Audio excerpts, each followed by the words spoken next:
সেদিন বৃষ্টির সময় খালি বাসায় আমাকে একা পেয়ে আমার শ্বশুর অরুণ আমাকে যেভাবে আমার ডাব গাছে উঠলেন সেটা শুনলে তোমাদের শরীরে লোম দাঁড়িয়ে যাবে, তোমাদের মন ছুঁয়ে যাবে এই গল্প শুনলে।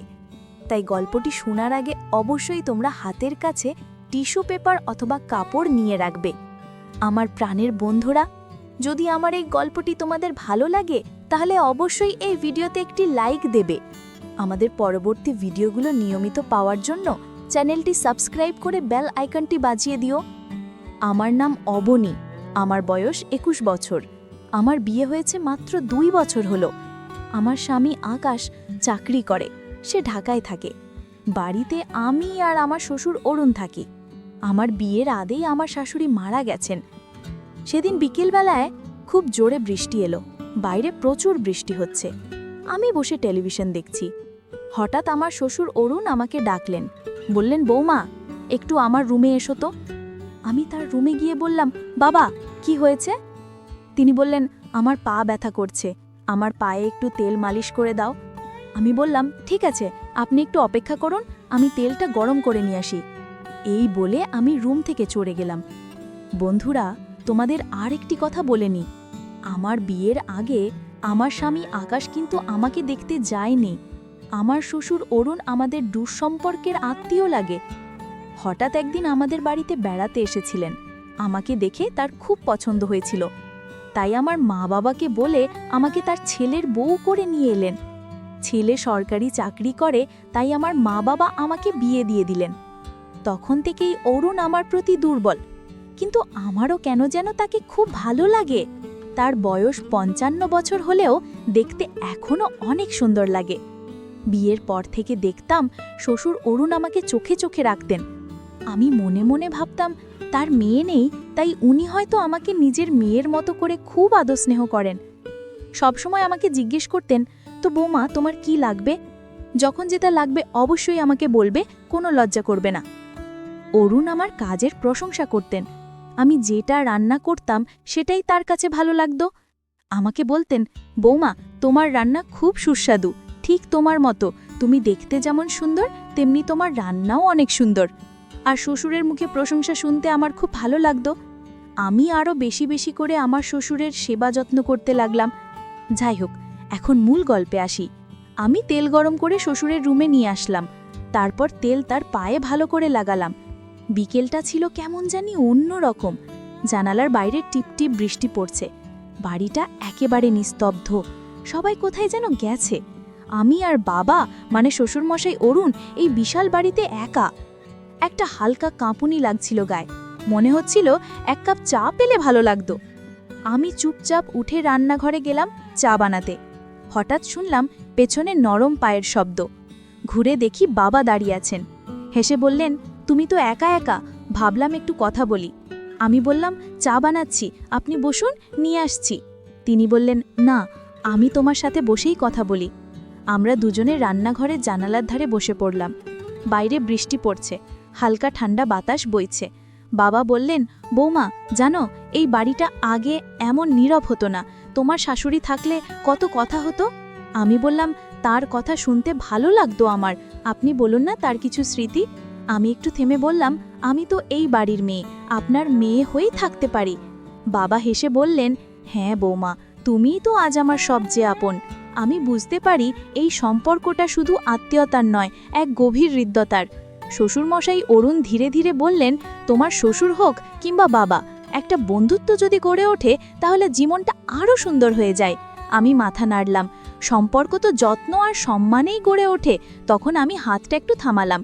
তিনি বললেন, তোমার হাতের স্পর্শে শুধু শরীর নয়, মন শান্তি পায়। আমি একটু হাসলাম। আপনি এমন বললে আমি আরও লজ্জা পাই বাবা। শ্বশুর হেসে বললেন, লজ্জার কিছু নেই, ভালোবাসা তো সম্পর্ককে আরও সুন্দর করে তোলে। বৃষ্টির শব্দ তখন আরও গভীর হয়ে উঠেছে। ঘর জুড়ে এক শান্ত পরিবেশ। আমি ধীরে ধীরে উঠে দাঁড়ালাম, বললাম, আপনার পায়ে তেল মালিশ শেষ, এবার একটু গরম দুধ এনে দিই। তিনি হেসে বললেন, তুমি পাশে থাকলেই তো আমি সব ভুলে যাই বৌমা। আমি হেসে চলে গেলাম রান্নাঘরের দিকে। আমি রান্নাঘরে গিয়ে চুলায় দুধ বসালাম। জানালার কাছে বৃষ্টির ফোঁটা জমে আছে। মনটা কেমন যেন শান্ত, আবার একটু দুলে ওঠা এক অদ্ভুত অনুভূতিও হচ্ছে। শ্বশুর মশাইয়ের মুখটা বারবার চোখে ভাসছে, স্নেহময়, প্রশান্ত। দুধ ফুটে এলে কাপ নিয়ে আমি আবার ঘরে এলাম।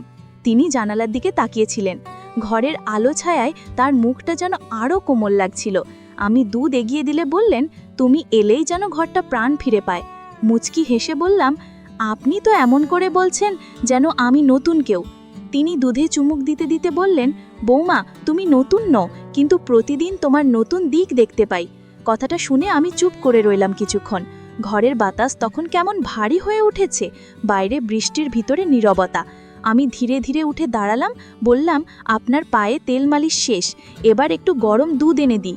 তিনি হেসে বললেন, তুমি পাশে থাকলেই তো আমি সব ভুলে যাই বৌমা। আমি হেসে চলে গেলাম রান্নাঘরের দিকে। আমি রান্নাঘরে গিয়ে চুলায় দুধ বসালাম। জানালার কাছে বৃষ্টির ফোঁটা জমে আছে, মনটা কেমন যেন শান্ত, আবার একটু দুলে ওঠা এক অদ্ভুত অনুভূতিও হচ্ছে। শ্বশুরমশাইয়ের মুখটা বারবার চোখে ভাসছে, স্নেহময়ে, প্রশান্ত। দুধ ফুটে এলে কাপ নিয়ে আমি আবার ঘরে এলাম। তিনি জানালার দিকে তাকিয়েছিলেন। ঘরের আলো ছায়ায় তার মুখটা যেন আরও কোমল লাগছিল। আমি দুধ এগিয়ে দিলে বললেন, তুমি এলেই যেন ঘরটা প্রাণ ফিরে পায়। মুচকি হেসে বললাম, আপনি তো এমন করে বলছেন যেন আমি নতুন কেউ। তিনি দুধে চুমুক দিতে দিতে বললেন, বৌমা, তুমি নতুন নও, কিন্তু প্রতিদিন তোমার নতুন দিক দেখতে পাই। কথাটা শুনে আমি চুপ করে রইলাম কিছুক্ষণ। ঘরের বাতাস তখন কেমন ভারী হয়ে উঠেছে, বাইরে বৃষ্টির ভিতরে নীরবতা। আমি হঠাৎ বললাম, তোমার শাশুড়ি বেঁচে থাকতে এমন বৃষ্টি দিনেও আমার পাশে বসে গল্প করত। তোমাকে দেখলে ওর কথা খুব মনে পড়ে। একটু মন খারাপ করে বললাম, আপনি ওনাকে খুব ভালোবাসতেন তাই না? তিনি মাথা নাড়লেন, ভীষণ, কিন্তু জীবন তো থেমে থাকে না। সেই ভালোবাসা এখন শুধু স্মৃতি। তুমি সেই শূন্যতা কিছুটা হলেও পূরণ করো। আমি ধীরে ধীরে তার পাশে বসলাম, একটু নরম গলায় বললাম, বাবা, আমি যদি আপনার পাশে থাকতে পারি, আপনাকে একটু হলেও ভালো রাখতে পারি, সেটাই আমার বড় প্রাপ্তি। তিনি আমার দিকে তাকিয়ে একটুখানি হাসলেন। আওয়াজ তখন একটু থেমেছে। ঘরের বাতাসে তেলের গন্ধ, দুধের উষ্ণতা আর আমাদের নিঃশব্দ বন্ধনের এক অভূতপূর্ব মেলবন্ধন। তিনি হঠাৎ আমার হাত ধরলেন। তুমি এমন করে পাশে থাকলে আমি বেঁচে থাকার নতুন মানে খুঁজে পাই। তখনও মিহি বৃষ্টি পড়ছে, সেই শব্দে এক ধরনের শান্তি আছে। আমি তেল নিয়ে ওনার পায়ে হালকা করে মালিশ করতে শুরু করলাম। শ্বশুরমশাই চোখ বন্ধ করে আরাম পাচ্ছিলেন, মুখে এক প্রশান্তির ছাপ। তিনি বললেন, তোমার ছোঁয়ায় যেন ব্যথাটাও কমে যাচ্ছে। আগেই কখনো কেউ এমন করে আমার যত্ন নেয়নি। আমি হেসে বললাম, আপনি তো বাবার মতোই, আপনার যত্ন নেওয়া তো আমার দায়িত্ব। তিনি হালকা হেসে বললেন, তোমার মধ্যে একটা আলাদা শান্তি আছে বৌমা। তোমার শাশুড়ির মতো ব্যবহার, সেটা সব সময় মন ছুঁয়ে যায়। আমি একটু লজ্জা পেলাম, চোখ নামিয়ে বললাম, আপনার কথায় উৎসাহ পাই বাবা। বৃষ্টি তখন একটু বেড়েছে, জানালায় বৃষ্টির টুকটাক শব্দ যেন আমাদের নিঃশব্দ কথোপকথনের পটভূমি তৈরি করছে। উনি হঠাৎ বললেন, জানো, বৃদ্ধ বয়সে অনেক কিছুই একা লাগে, তবে তুমি পাশে থাকলে সেই একাকিত্ব কমে যায়। এরপর আমরা দুজন দুজনের মাঝে হারিয়ে গেলাম আমাদের মিলনে, যেন স্বর্গীয় সুখ নেমে এলো। আজ আমার সমস্ত দেহ, মন, প্রাণ সব সঁপে দিলাম তার চরণে। আর আমার শ্বশুর অরুণ আমাকে জড়িয়ে ধরে বললেন, তুমি কেন আরও আগে আমার কাছে এলে না? এরপর আমরা মাঝে মাঝেই একসাথে এইভাবে সময় কাটাতাম, যা খুশি তাই করতাম। আজ এখানেই শেষ, অন্যদিন আবার নতুন গল্প নিয়ে আসবো। পারলে এই ভিডিওটি শেয়ার করে দিও। কোনো মন্তব্য বা অনুরোধ থাকলে কমেন্টস করে জানাবে। সবাইকে ধন্যবাদ।